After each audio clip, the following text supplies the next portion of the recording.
Saladino, em árabe Salah al-Din, é um personagem excepcional na história e praticamente único no mundo medieval, pois, tendo desempenhado um grande papel do lado islâmico no afrontamento entre cristãos e muçulmanos, tornou-se desde seu tempo e principalmente desde sua morte, um ídolo, o protótipo do cavaleiro, grande guerreiro e grande chefe político, venerado tanto por muçulmanos, exceto xiitas, quanto por cristãos. Saladino é um curdo nascido em Tikrit, no norte do Iraque, cidade da qual seu pai Ayub é governador a soldo dos turcos, seljúcidas. O mundo muçulmano é então dividido entre dois grandes califados, o califado abássida sunita de Bagdá e o califado fatídima xiita do Cairo. Nesta época, todas as populações muçulmanas de etnias e de línguas diferentes são então em boa medida linguística e culturalmente arabizadas. Saladino, seu pai Ayub e seu tio Shirkuh entram a serviço do turco Zeng, que reina soberano em Mossul e Alepo. As rivalidades e os conflitos são contínuos entre os califas abássidas e os sultãos seljúcidas, e o Egito xiita dos fatídimas é também sacudido por graves conflitos internos. Por fim, o conjunto do mundo muçulmano é inflamado pela presença dos cristãos na Palestina, especialmente em Jerusalém, cidade santa tanto para os muçulmanos quanto para os cristãos, naquilo que então se chama de Reino de Jerusalém, dividido em pequenos estados. Saladino passa sua infância entre seu pai Ayub e seu tio Shirkuh, que o introduz junto ao sultão Nur al-Din, filho de Zeng, em Alepo. O jovem Saladino aí recebe uma educação militar rigorosa, compreendendo o polo e a caça, assim como uma educação literária e religiosa. Sem dúvida, ele escreve em árabe desde a mais tenra infância. Um jurista reputado de Alepo compõe para ele um opúsculo contendo os princípios essenciais da fé muçulmana. A verdadeira carreira de Saladino começa em 1164, em guerras ao lado de seu tio Shirkuh no Egito, e em 1169 o califa Fatídima o nomeia vizir, ou seja, governador do califado no Cairo. E em 1174, com a morte de Nur al-Din, ele se torna sultão do Cairo e inaugura a dinastia dos Ayúbidas, pondo fim aos 200 anos do reinado dos califas fatídimas xiitas. Seu reino vê a multiplicação das operações guerreiras e ele estende seu poder sobre um vasto território, da Cirenaica à Alta Mesopotâmia e do Iêmen à Síria do Norte. Ele obtém importantes vitórias sobre os francos, isto é, sobre os cruzados cristãos estabelecidos na Palestina, e seu maior título de glória entre os muçulmanos é a tomada de Jerusalém em 1187, após a grande batalha de Hattin, que você pode acompanhar aqui no canal. Contudo, ele não consegue expulsar os francos de toda a Palestina. Ele continua a ser, para os muçulmanos, exceto para os xiitas, ao mesmo tempo o modelo de cavaleiro guerreiro e religioso, que põe em execução a jihad contra os cristãos, e a referência de príncipe justo e sábio. Se na tradição muçulmana é normal que Saladino tenha aparecido e permanecido no decorrer dos séculos como a imagem do libertador, é mais surpreendente e mais notável que seu prestígio quase mítico tenha impressionado os cristãos durante sua própria vida, fato que permanece até os dias de hoje. Entre os cristãos e de maneira geral no Ocidente, ele foi considerado um soberano ideal, que não obstante sua fé diferente,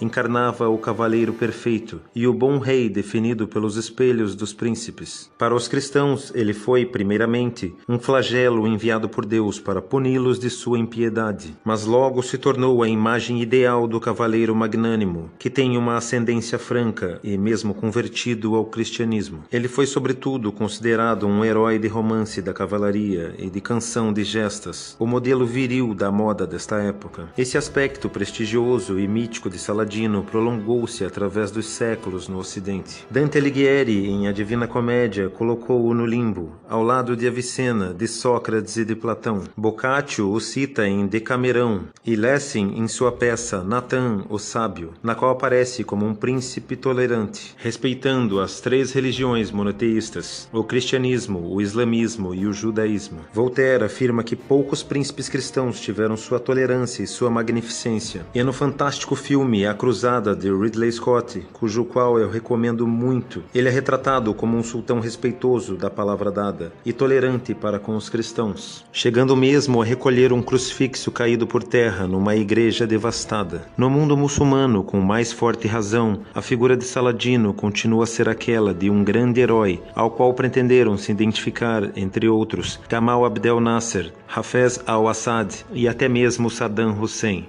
A literatura, o cinema e a televisão nunca deixaram de retomar para louvá-la sua figura de libertador e de unificador do mundo árabe e muçulmano. Um muito obrigado e prepare-se para a batalha.